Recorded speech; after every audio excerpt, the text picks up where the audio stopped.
Welcome to part 2 of my presentation on the Jesuit martyrs of El Salvador. In this part 2, I would like to add a few aspects that did not include in my first presentation, and perhaps go into some further detail. Now, you may be wondering why I have my name and email address up there. I had that there for my first presentation also, because there's a lot of information in this slideshow, and if you don't want to write it all down now, or you wouldn't know how to access it afterwards, you could simply send me an email message to this address, and I'd be happy to send you the link to the slideshow, so you'd be able to go to it at your leisure and study some of the slides or take notes at that point. So I'd like to show once again the slide of the map of North America and South America, so you can see that El Salvador is in Central America, between Mexico and South America. It's a very densely populated country, a very small country with a large population in Central America. So what we're talking about basically is the assassination of 6 Jesuits and 2 women at the Central American University in San Salvador of the country of El Salvador. We found out that the order that came down from the high command of the Salvadoran military was to kill Father Ellacuría, kill Ignacio Ellacuría, the rector, the president of the university, and leave no witnesses. That was the order that came down from Colonel René Emilio Ponce. This was discovered by the UN Truth Commission that investigated the case. And of course, November 16th is coming up very quickly, and this will be the 25th anniversary of that horrible crime. We talked about the martyrdom as a source of inspiration, and we've talked about celebrating the martyrdom. How can we celebrate such a horrible deed? Well, we celebrate the love of the martyrs, the love of all the people who have been martyrs in the United States as well as in Latin America and other parts of the world, the early Christian martyrs as well as modern ones. And we celebrate their lives and their courage, their commitment to the cause of justice, their commitment to the cause of the kingdom of God, which is the kingdom of justice and peace in this world. We celebrate their courage, their commitment, and the love that motivated them to do that. And we have this statement by Tertullian: "The blood of martyrs is the seed of the church," implying that the martyrs' willing sacrifice of their lives leads to the conversion of others. The blood of martyrs is the seed of the church. And I think we see this in reality, especially in my experience in Latin America. People feel that the martyrs and their love and their commitment, their cause, is still very much with the church, and it encourages people to do what we can in our own way, not necessarily to be martyrs, but to have the same love and commitment and to participate in the struggle for justice as they did. I mentioned this in the first part also. What can we gain? What can we learn? Or how can we be inspired by the example of these martyrs and other martyrs as well? First of all, I think we can acquire a sense of active compassion. That's what characterized them. Compassion meaning suffering with, that is, the capacity to feel the suffering, the pain of another person as if it were my own pain. But this compassion has to be active. It doesn't achieve anything if we just have sentimental feelings of sadness and so forth, but it needs to be active. We need to act on that compassion to stop the suffering that the other person or the other people are going through, to change the situation for the better, out of love for the people who are suffering. This needs to be an organized love in some way, not necessarily political in terms of party politics, although that's very important too.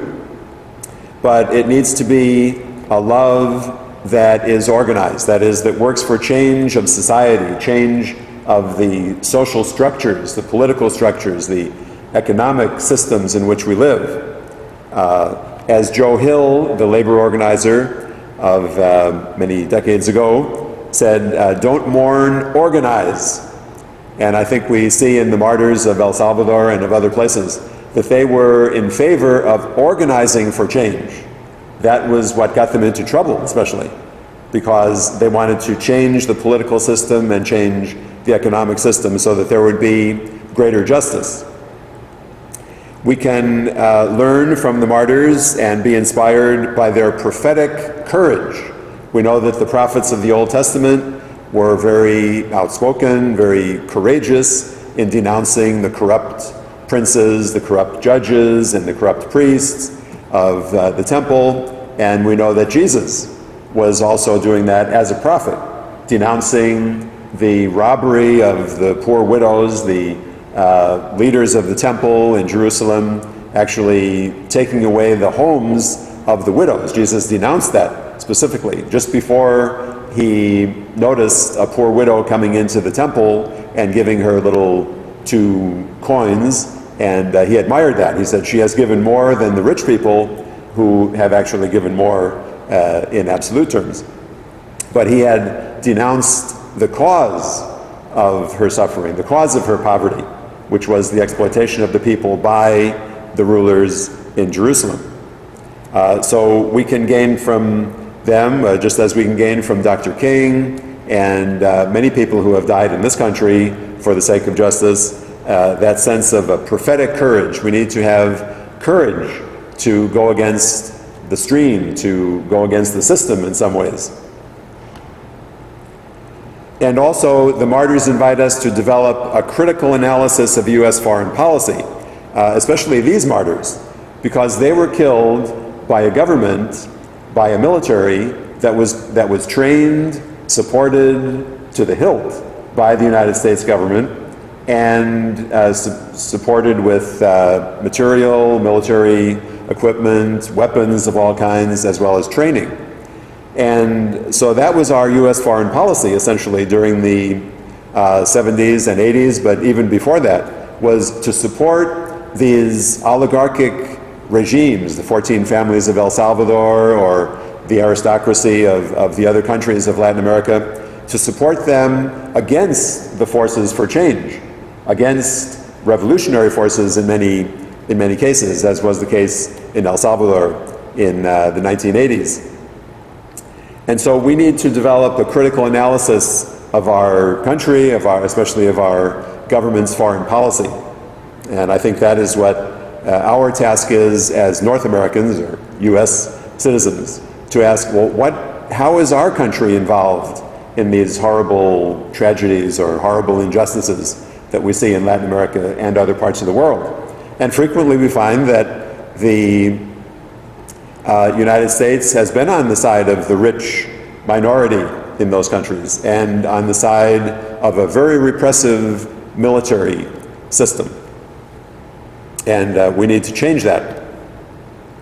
I would mention a few books that I would recommend very highly. Death Foretold. This is an excellent description and analysis of the martyrdom, the murders. This also looks more specifically at Father Ignacio Ellacuría, who was the primary target of the raid on the Yucca, the military invasion and attack. The primary target was Ellacuría, the rector, the president of the university. Kill Ellacuría and leave no witnesses was the order that came down from Colonel Ponce. So this book is excellent. It focuses on the thought, philosophical, theological, and political thought and writings of Father Ignacio Ellacuría.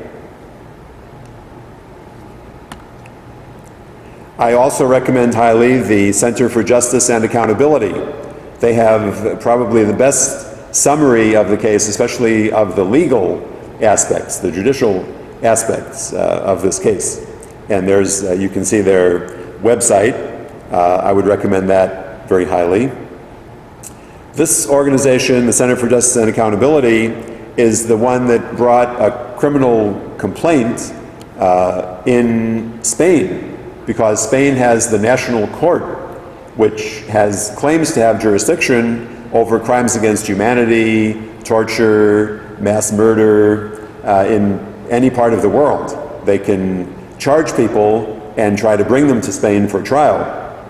So in 2008, this Center for Justice and Accountability filed a case in Madrid against the former president of El Salvador and 14 former military officers and soldiers for their role in this horrible mass murder. The Spanish court, a year later, charged the 14 of these officers with the crimes, and then added 6 defendants and issued an indictment and international arrest warrants in May of 2011. And that arrest warrant is still in effect, but due to the amnesty which was passed in El Salvador is not turning over these defendants to the court in Spain, and probably will not unless they abolish the amnesty. But it's interesting, there is one of the officers accused by the court in Spain, who is in prison here in the United States. He's here because he lied on his immigration application. And we're hoping that next year, when he finishes his term in U.S. federal prison, he will be extradited to Spain to face these charges. He is Colonel Inocente Orlando Montano, and it could be an excellent way to find out more of the details and what was the particular responsibility of each officer in the crime. So let's just take a look at the act itself. It was not only the killing of 6 Jesuits and the 2 women who had decided to stay on campus that night because everybody thought that they'd be safer on campus than going out into the streets, going home through the streets around the university, because the troops were all around there. They had the university completely secured, and there was actual fighting going on because this was at the height of the FMLN's offensive in the capital city. The FMLN being the revolutionary group that had been carrying out the revolutionary struggle during all of the 80s. So the troops entered the Atlacatl battalion of the Salvadoran army, which had been trained by the United States, as well as being equipped by the United States, and they just opened fire on various buildings of the university. This, of course, at about 2 a.m.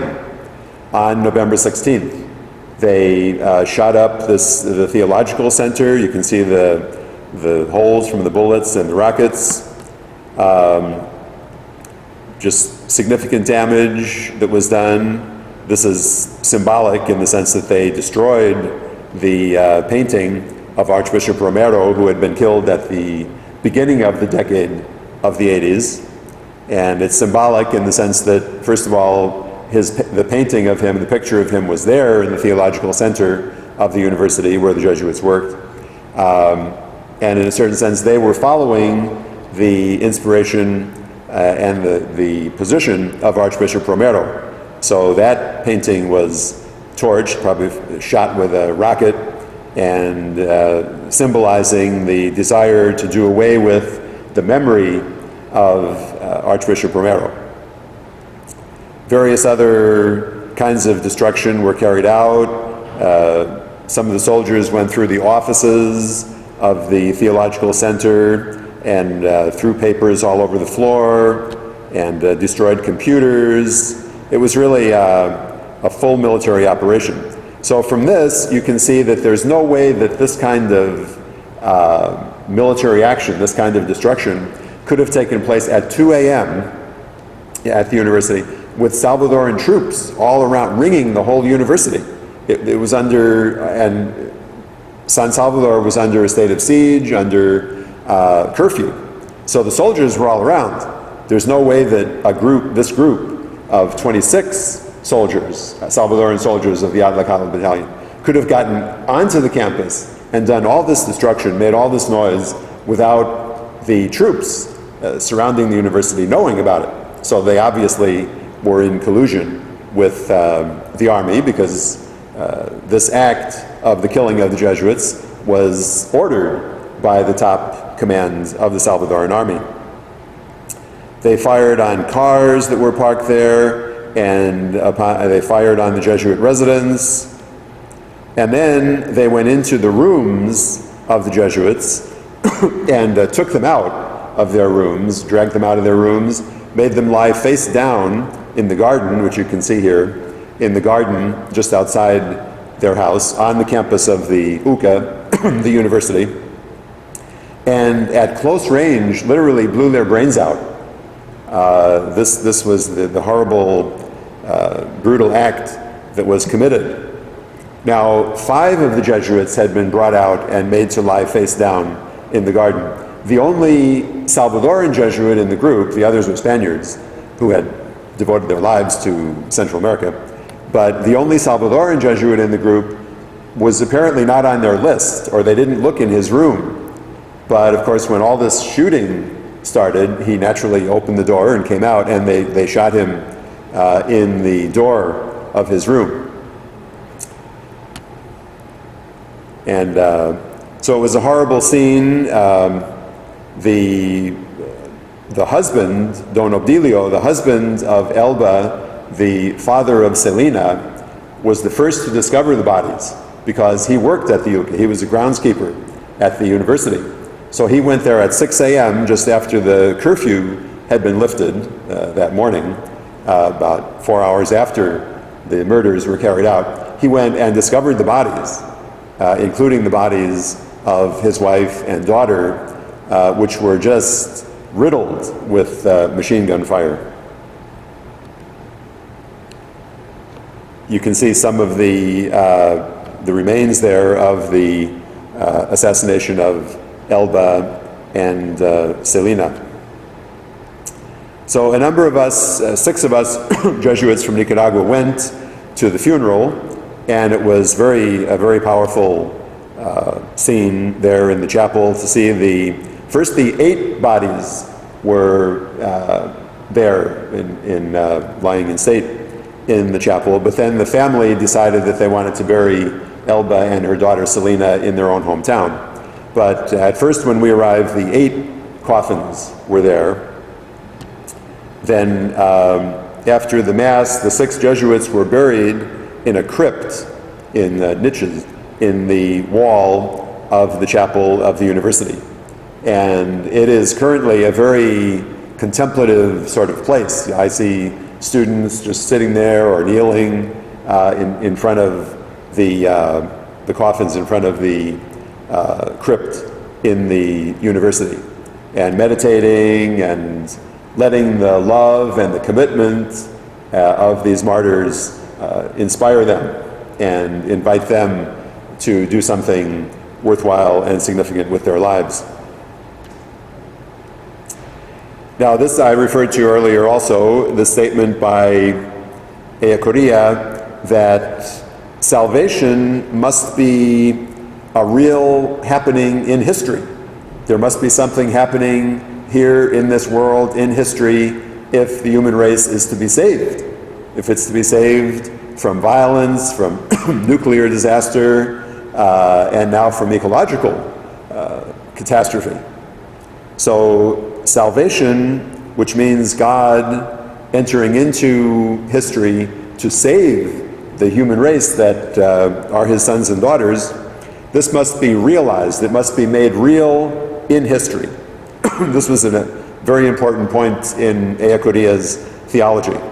The church must not only proclaim salvation, but also help to bring this about. Proclamation itself is a realization, and historical proclamation is a historical realization. That is, when prophets like Romero and the 4 sisters who were killed in the same year as Romero, 1980, and Father Rutilio Grande before them, prophets like Martin Luther King and so forth, when they proclaim justice and peace, they proclaim the coming of the kingdom, they proclaim the hope that the kingdom can come, that it is the will of God that the kingdom of justice come and be real in this world. That in itself has repercussions in history.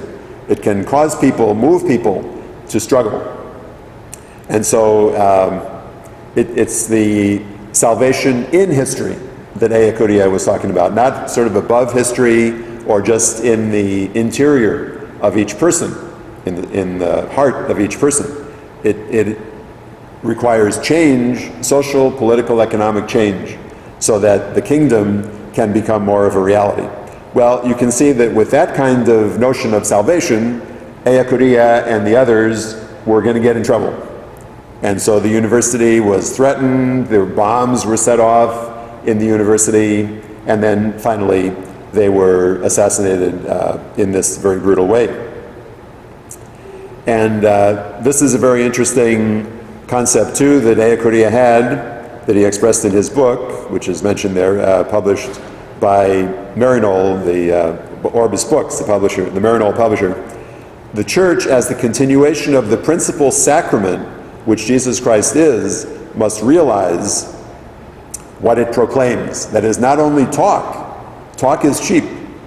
And even St. Francis, centuries ago, said we must always evangelize, we must always proclaim and bring the good news of the kingdom, the good news of a better life, the good news of a decent future.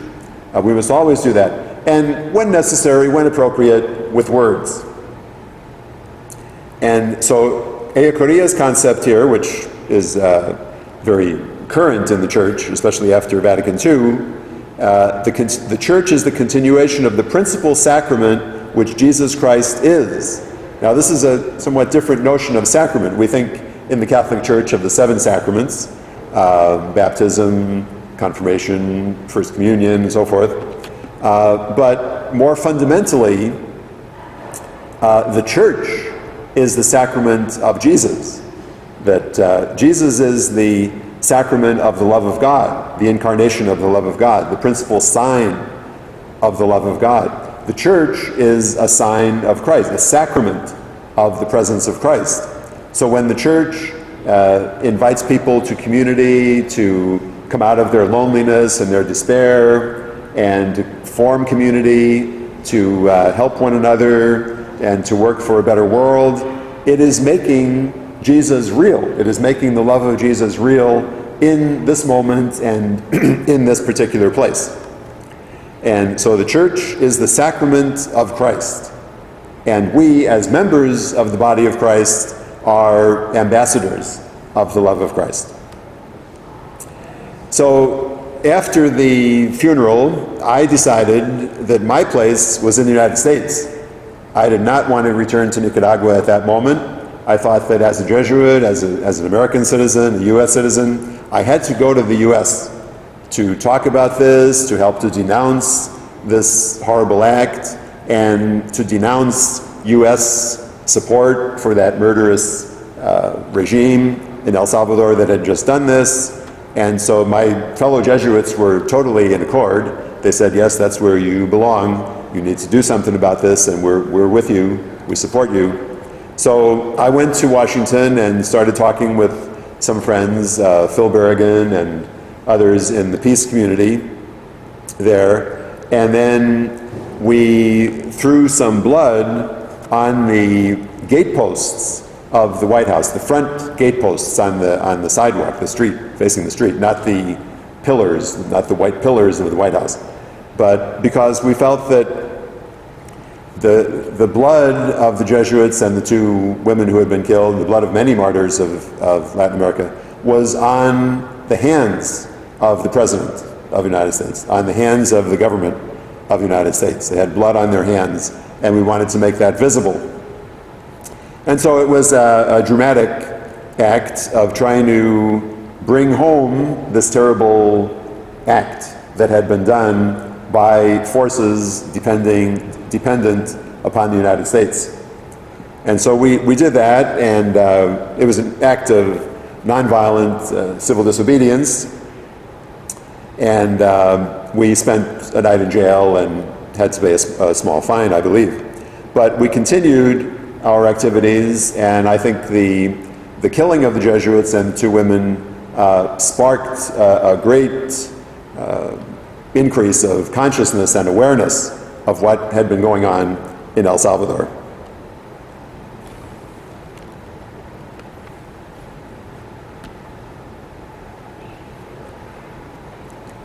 So Phil and a couple of other people, as well as myself, were arrested there in front of the White House. A very small price to pay in comparison with what my fellow Jesuits had paid in El Salvador.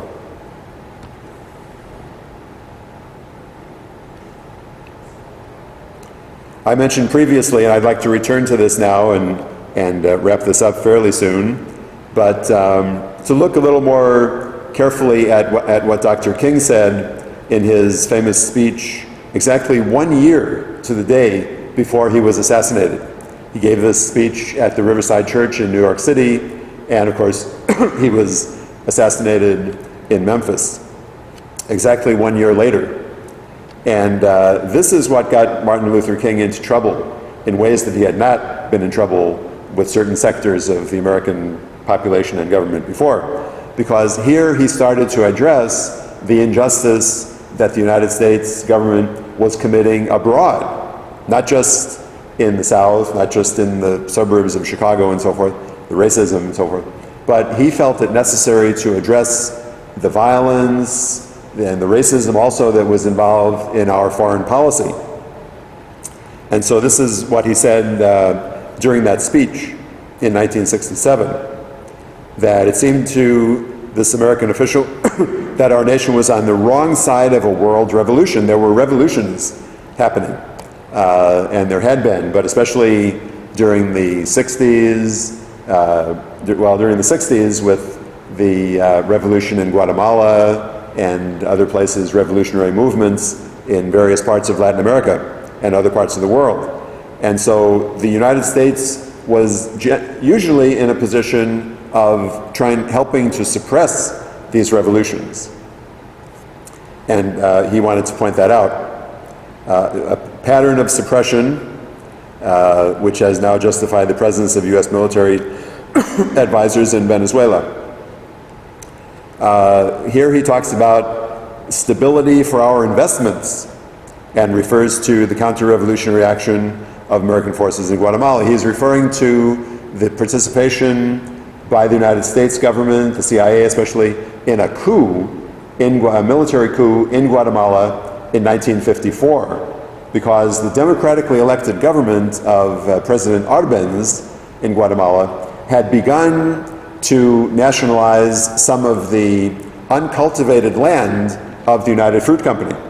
And this was considered just intolerable, just something that could not be permitted. Any government of Latin America affecting the interests of an American corporation. And so the CIA was involved, this is generally well known, involved in organizing and supporting that coup in 1954 in Guatemala to get rid of that government, even though it had been democratically elected, get rid of that government. And then the government and governments, the regimes that ensued, were all very repressive, extremely repressive governments. He refers to Cambodia and the Green Beret forces against the rebels in Peru. And then, of course, he addressed Vietnam, which was his main concern. And he referred to JFK, that those who make peaceful revolution impossible will make violent revolution inevitable. So this, I think, invites us to take a look at U.S. foreign policy, take a look at world politics, world economic interests, U.S. economic interests for the stability, the stability of our investments, as Dr. King said. Also, we know that the United States corporations make use of the cheap labor throughout Latin America and other parts of the world. In Nicaragua, they can get factory labor for about $200 a month. And so we need to look at the economic interests, the corporate economic interest of the big corporations of the United States and of other countries, the economic interests which are at the heart or the foundation of foreign policy. That is, our government policy, our political policy usually serves our economic interests. So we can see that clearly in El Salvador and expressed clearly in the words of Dr. King in 1967. So he refers to that, to Kennedy's statement, and that we are making peaceful revolution impossible, and it all has to do with the immense profits of our overseas investments, of empire. We don't like to think of the United States as an empire, but most of the rest of the world does. Now, and again, we're getting close to the end here. Again, I refer to the Center for Justice and Accountability, their excellent work on this and their excellent summaries of the information. So in 1989, Congressman Joe Mulligan got busy with a special task force, and they looked very seriously. He was very deeply concerned about this, and they looked very seriously and in detail at what had happened on November 16th of 1989.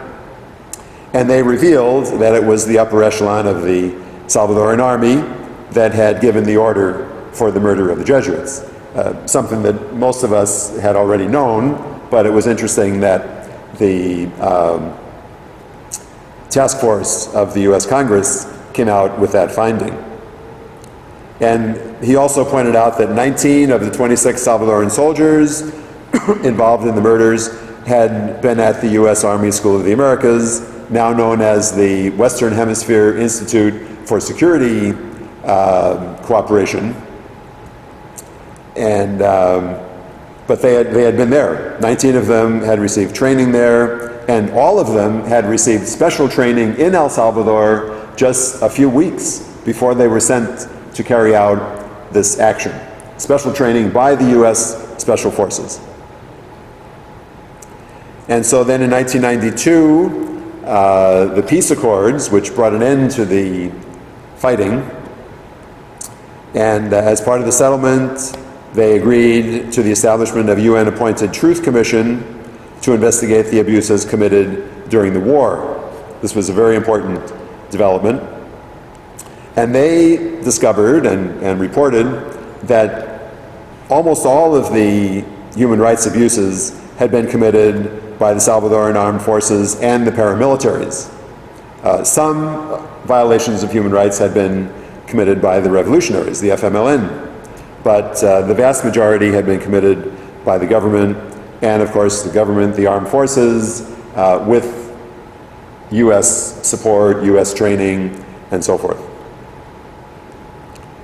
And so the details of this were spelled out. So on that night in November of '89, then Colonel Rene Emilio Ponce, he has died subsequently, with these other colonels present, ordered Colonel Benavides to kill Jesuit Father Ellacuría and to leave no witnesses. So that's the fundamental fact, that this horrible massacre was carried out with orders, due to orders from the very top of the Salvadoran command structure. And so that those were just some other aspects, a few more details that I wanted to bring out, and I will conclude now. And I would encourage you to send me an email if you would like to have access to this slide package. And I think as we celebrate, as we say, celebrate the martyrdom on November 16th, and we think of all the other martyrs of Latin America, not just these 6 Jesuits and the 2 women killed with them. We need to ask always, what does this mean to me? How does this challenge me? What does it call me to do? How does it call me to live? How can I live out the love of Christ in our love for the poor, our love for victims of society, and especially in our in our work for a better world, our work for justice. So, thank you very much.